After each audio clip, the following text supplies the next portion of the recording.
Hello, I am here today with Realme 8 Pro and I'll be showing you how to take screenshots without pressing any buttons. So first we have to go to our Realme 8 Pro settings.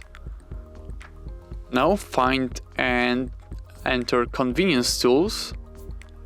Go to Screenshot. Go all the way down and enable 3-finger swipe down. And now if you go back to our home screen and take our 3 fingers and move them down across the screen like that, we should take a screenshot just like that.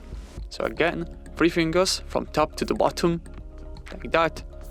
And ta-da, that's how you take a screenshot without pressing any buttons on Realme 8 Pro.